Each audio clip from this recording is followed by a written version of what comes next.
Just a little announcement for our South African fans. I'll put the links down for you in the details. We're going to be having a day where you can come and sew with us. So it's a day of fun and sewing. So you'll have a choice whether you want to do the short fun shorts or if you want to do the longer length Angelique shorts. You'll have the choice and you can come along and sew with us on the day. We'll literally go step by step with you and help you and guide you while you sew the shorts together. The price also includes a lunch. So all you need to do is bring your sewing machine with you, and if you have an overlocker, bring that as well. And we'll be supplying everything else. So you'll be getting your fabric, your thread, you'll be getting all the supplies and tools that you will need. The space is very limited, so you want to get there as soon as possible, book those tickets. Welcome to today's sew along for our high waist culottes. This is a sewing pattern I'm rather excited about. It's been on my to create list for some time and finally I've managed to get around to doing it. So it's a very easy pattern. It's literally only made up of 4 sections, and that's your front of your pants, your back of your pants, both of which you're going to cut 2 of your fabric, and the suggested fabric is a light woven fabric like a linen or a cotton or a summer suiting even. It'll go very well with that. Then you'll be cutting 4 for your pocket section and 6 for your belt loop section. As you can see, I've gone ahead and cut out the fabric. I transferred all the markings to save you guys from some boredom of having to watch me do that. And I've chosen a beautiful burgundy linen to make my pants out of. To finish off the pattern, I'll also be needing a 15 centimeter or 6-inch zip. You can use a standard zip. I've decided to go for a hidden zip, but that's just a personal preference. You don't have to use a hidden zip. And the final finishing product you'll need is a little hook and eye just to finish the closure of your pants, and of course some matching thread. All the fabric length requirements are in instructions that come with the pattern, so it's there laid out, all the different sizes and the fabric that you require for that. One thing you may need, if you have gone for fabric that's got a bit of stretch in it, luckily I haven't, but if you have got a fabric that is slightly stretchy, don't be afraid to get some tape for when you're finishing off the waist. Your stay tape that you'll use, you'll stitch on before you do the waist, but when we're going through the sew along, when we get to that section, I'll remind you. So you'll just be attaching it to the waist just to prevent your waistline from losing its shape.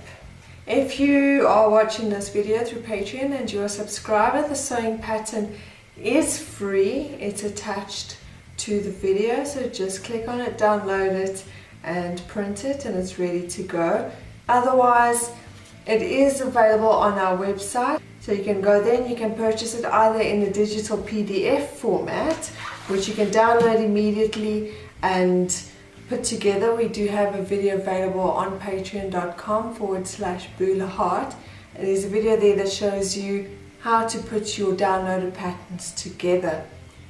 So if you've gone for the digital version, you don't know how it works, there's a nice introduction video there for you. The large format version is available on our website, and it's printed on a nice large piece of paper, so there's no assembly required, and it will be shipped to you. So just go onto our website, and when you're choosing which option you want, if you prefer the physical pattern to be sent to you, choose that option, or if you prefer to try the digital pattern, you can choose that option. Okay, so let's get started. As always, I like to start with the smaller sections, because then once those are done, they're prepared and ready to be attached to the rest of the garment once we get to that stage. And the only small section that needs to be pre-prepared here are our belt loops. So you would have cut 6 of the fabric, and they are going to be really easy to prepare. All you're going to do is wrong side of fabric facing up towards you. Fold the 2 long ends inwards towards the center of the fabric. And then you're going to press them flat. Now, especially with stubborn fabrics, I strongly recommend that you use starch. Now, for those of you who do struggle to do this, our bias tape maker once again comes in very handy, just to get this fabric to initially fold and press.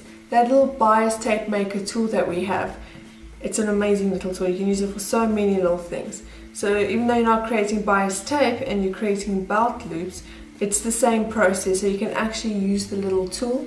I've left a link for it down in the description. And for those of you who are our Patreon followers, we do have a special coupon code for you to use if you decide to buy the bias tape maker kit. There is a coupon which we've included for you as well in the description, and that's only for our patreon.com/BulaHeart. If you subscribe to our channel, there we have that gift for you. So all you need to do is fold it in so those 2 long raw edges are facing inwards. Press that flat, fold it again in half so that you're going to be hiding those raw edges. You're going to press that flat again, and then you're going to be stitching along that little opening to close your belt loops. There you have it. I've done all the various stages of the belt loops for you. Now, just a quick note, you can use this video for a high waist culottes as well as a high waist wide legged pants. The structure of the pants is very similar, so you can use the sewing tutorial for both patterns. But you will notice that the high waist wide leg pants don't include belt loops in their sewing pattern. So what you can do is you can create your own belt loops if you do want to add them on, and then add them on in the same stage that we would for the culottes. So all I've done is I've cut out 6 different pieces of fabric, and they're 8 centimeters long, or that's about 3 inches, and they are 4 centimeters wide, or about 1.5 inches. So cut out 6 pieces of fabric from the same fabric as the pants, and then just follow the same process that we are using for these loops for the culottes. So as you can see, here's all the different stages. This is how the fabric looks when you've just cut it. Then you're folding the raw edges towards the inside middle of the fabric. So you're folding it towards the wrong side of the fabric, and you're pressing that into place. You're then folding it in half and stitching along the opening to close them off. Then to finally finish preparing them for when you'll need them later, fold over the edges. So you'll be folding over the edges inwards by about 1 centimeter or 3/8 of an inch, and you'll be doing that on both sides, and just baste those into place. And then once you've done that, your loops are ready to be used later on, so put them aside until you need them. So next we're going to be attaching the pockets. So grab your front and back pant sections. So you'll see these sections that come out here on the side of your pants. Now those are where you're going to be attaching your pockets. So with right sides of fabric facing, you're going to be attaching the pocket sections to all 4 pant sections. So just line them up, the pockets, with that part. Let me just zoom in here again for you to see what I'm doing.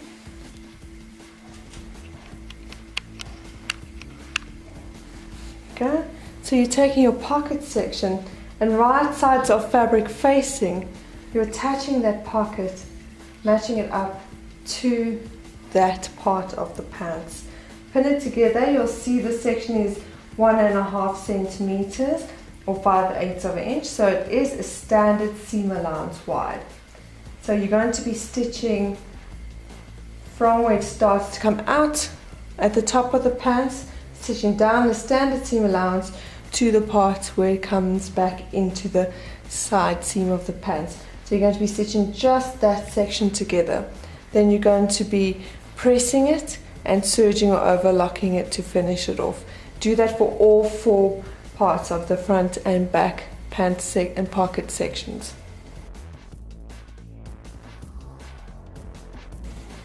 Then once you have attached your pockets and you've sewn and pressed and serged or overlocked that, you're going to be closing the darts in the center front and center back sections. So we've just zoomed in here a little bit closer. So match up those markings, pin everything together and then stitch it. Once you do that, press them towards the center front or the center back of the pants. A standard practice is always to press a dart towards the center back or the center front of a garment, unless the design requires otherwise. But a standard practice is always just press that in towards the center back or the center front. There you have it, and you can see we have attached those pockets and we have serged or overlocked those seams to finish them off, and we've pressed those seams nicely as well.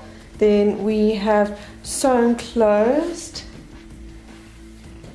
the darts and pressed them flat towards the center back and center front seams. Now we're going to be sewing closed the center front and center back seams. I've actually already done the center front seam. So with right sides of fabric facing, match up your 2 front sections. Stitch it using a standard seam allowance, press the seam and serge and overlock it together to finish it off, and that's your center front seam done. Then you're going to be doing your center back seam and you'll be getting it ready to insert your zip. So what you'll be doing is right sides of fabric facing, going to pin your 2 back sections together along the center back seam.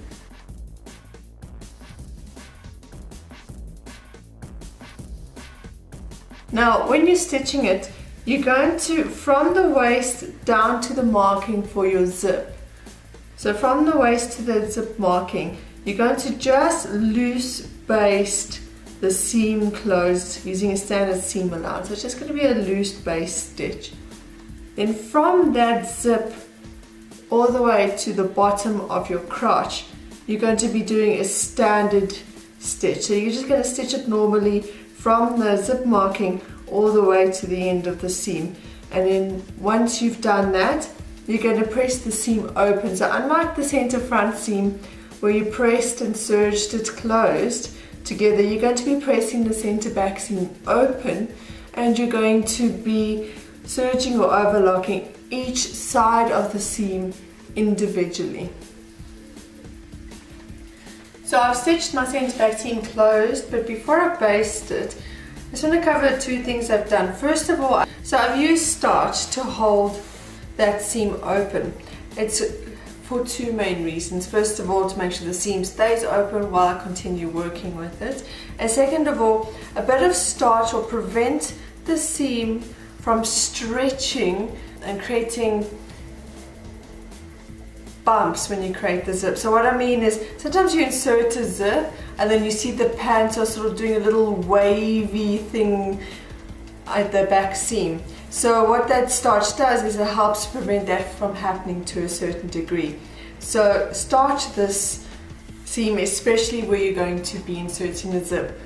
Then the second thing I've done is here at the bottom of the pants, in the crotch area, just in about a space of, it's about an inch inwards and then another inch upwards again. I've just clipped the seam slightly, and it's by no more than a third or 3/8 of an inch or a centimeter. And I've done this just so that the seam can sit much more neatly once the pants are complete. So just a bit of a close-up here so you can see what I've done. So I grabbed my little handy embroidery scissors and I've just clipped into the seam, not very deeply, so that when I'm serging or overlocking, that is going to be included in the actual serging. So I've just slightly clipped the fabric of the crotch area, just to make my pants sit a little more neatly once it is complete. And there is my seam done and serged and ready for that zip. So I'm going to be inserting an invisible zip, but you can insert a standard zip as well. So I'm going to be inserting it into the back seam. There's going to be no stitching visible from the front of the pants. So how I normally do it is I pin one side. So first of all, I make sure that the zipper teeth are lined up perfectly with that pressed seam. Okay, and I just pin that into place.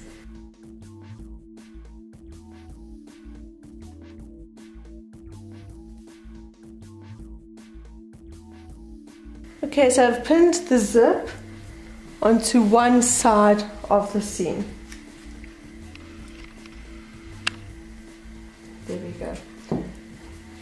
So now what I'm going to do is I'm going to stitch down the inside of the seam. So inside the actual seam here, I'm going to stitch using a zipper foot. So I'm going to be making sure I use a zipper foot. It's going to allow me to stitch as close as possible to the teeth of the zip, and I'm going to be stitching from the inside of the seam. Once I've done the one side, you'll see it'll be much easier to do the second side. Same thing, I'll be folding open the seam and I'll be stitching on the inside of the seam, just underneath the line of serging and as close as possible to both the seam and the teeth of the zip.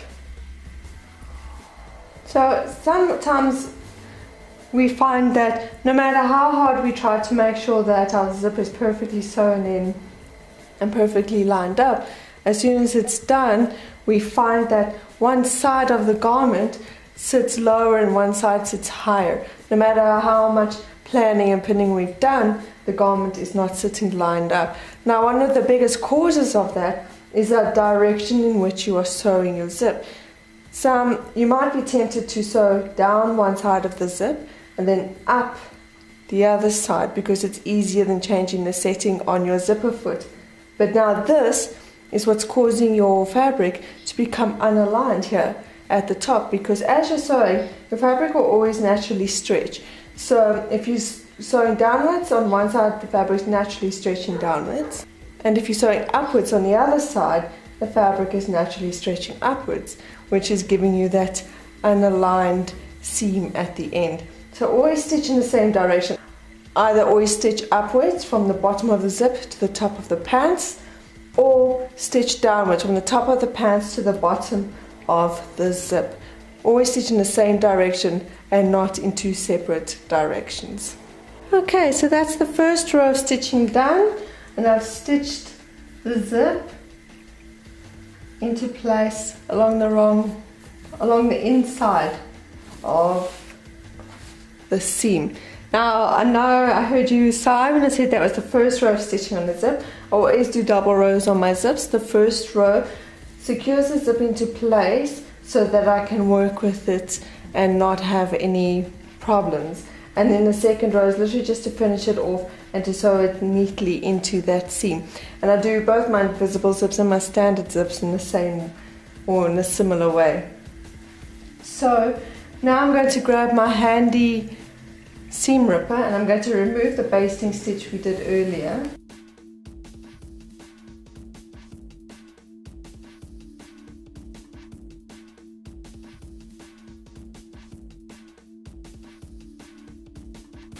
Okay, now that I've removed the basting stitch, I can open my zip. As you can see, it's a hidden zip, but I can still seam ribbon, so the second row of stitching actually finishes that off. The teeth of the zip, you'll see, are perfectly lined up with the seam. So that first row of stitching allows my zip to stay in place while I can finish it off with the second row of stitching. So back to the inside of the seam. And now for a standard zip, what I would do is I would sew the second row, and because the zip is open, it'll allow me to sew even closer to the teeth with my zipper foot on my sewing machine.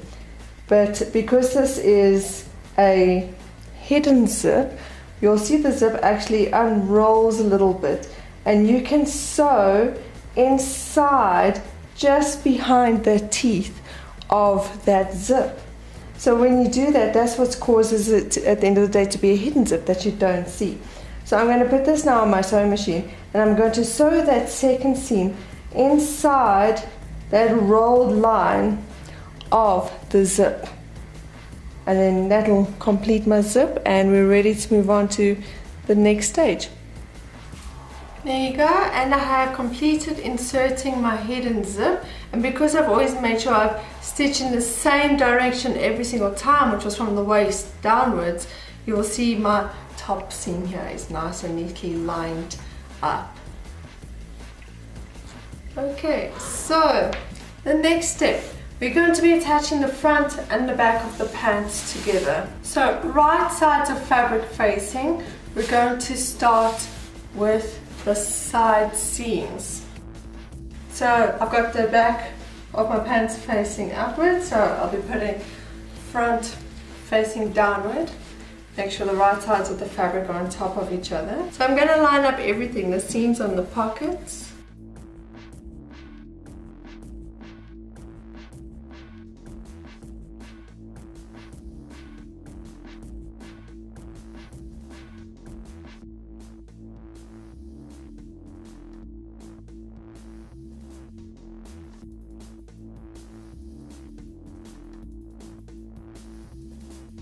Okay, so what I'm going to be doing now is sewing close the side seam of the pants. I'm going to start at the waistline, and I'm going to sew down to the pivot point that's on the back pants. So if you see here, just outside the pocket, there's a pivot point. So I'm going to sew a standard seam allowance from the top of the waistline down to that pivot point. Then leaving my sewing needle on my machine in the pants, I'm going to lift the foot of the sewing machine and pivot the fabric on my needle so that I can now turn and sew around the pocket. But obviously I'm going to put the foot down first. It's going to be a bit messy. So put your foot down and sew around the pocket until you reach the second pivot mark at the bottom of the pocket. When you do that, repeat the same thing. Lift the foot on your sewing machine, pivot your fabric on the sewing needle, put the foot down, and then from that pivot mark all the way down to the bottom of your pants, you're going to be sewing the rest of the seam with the standard seam allowance.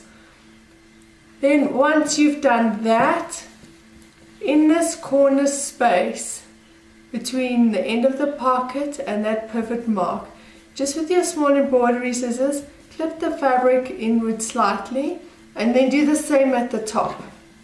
So from the corner of the seam to the pivot point, take your little embroidery scissors and just clip in there slightly. You don't need to clip more than about 1 centimeter or 3/8 of an inch on both corners. So just do that. What that'll do is it'll allow your pants to sit much more professionally once it is complete. So then once you've done that, you're going to serge or overlock the seam to finish it off, and you're going to press it.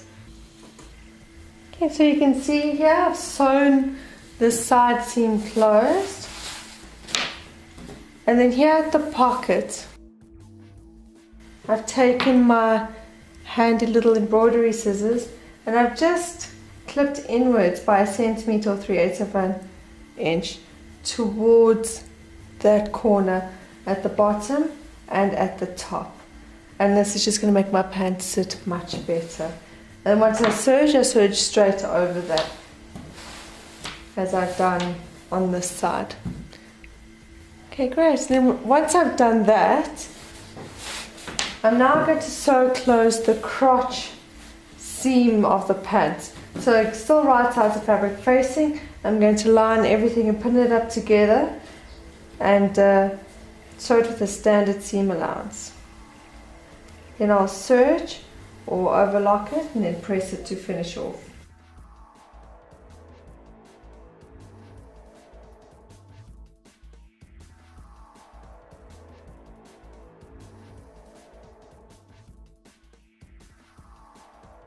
And there we go. Now that your seams are finished, we're going to work on finishing the waistline of your pants. Now this is where, if you have a fabric that tends to move out of shape, I would recommend using some stay tape. So stay tape comes in two versions, just the normal version which you can stitch straight on, or the iron-on version. It's almost like a very thin interfacing that you just iron on. And it usually comes in a centimeter or a 3/8 of an inch width, and that's the size you'll need now. So before you start with finishing off your waist, if you're going to be applying the stay tape, I suggest you apply that first. Once you're ready, you can then begin. And what we're going to be doing is we're simply going to be folding over the waistline inwards by 1 centimeter, 3/8 of an inch. We're going to be pressing that flat. Starch will come in very handy when you're pressing this. So press that flat and then stitch it into place. Once you've done that, fold it over a second time, again by 1 centimeter or 3/8 of an inch. Press it flat and stitch it. And then we're going to get ready to apply our belt loops. Then to finish off the top of your pants, here by the top of your zip, you'll just sew on your hook and eye, and this will prevent your pants from coming down while you're wearing it. If you have a good zip, however, that locks, it's not necessary, but it's always a safety precaution just to put a hook and eye in the top of that seam. Grab your belt loops and your ruler. Now you're going to be applying your belt loops. So measuring 1.5 centimeters or 5/8 of an inch from the top waist of your pants, in between your two front darts. So here's your front darts, the two front darts. So in between the two of those, that's where you're going to place your first set of belt loops. Pin those into place, and just going to be stitching along the top and the bottom of the belt loops to secure them into place. Then you'll be doing the same thing on the side seams. So on your side seams again, measure the same distance and pin your belt loops into place.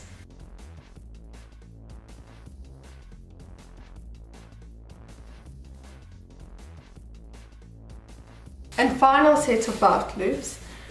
At the center back seam where you've inserted the zip, about 1 inch inwards, so that's 2.5 centimeters inwards. You're going to measure the same distance down as 1.5 centimeters or 5/8 of an inch, and that's where you're going to be positioning your back belt loops.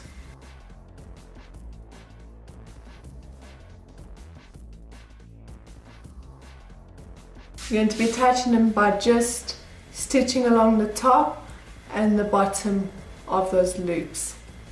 And then once those are attached, all you have left to do is hem your pants. So you're going to do it in pretty much the same way that you did your waistline. So you're going to hem it by folding over your pants by 5 millimeters or 1/8 of an inch. You're going to press it flat and stitch it into place. You're going to fold it over a second time, again by 5 millimeters or 1/8 of an inch. Press it flat and stitch it into place. Then once you've done that, your brand new culottes are finished and ready to wear.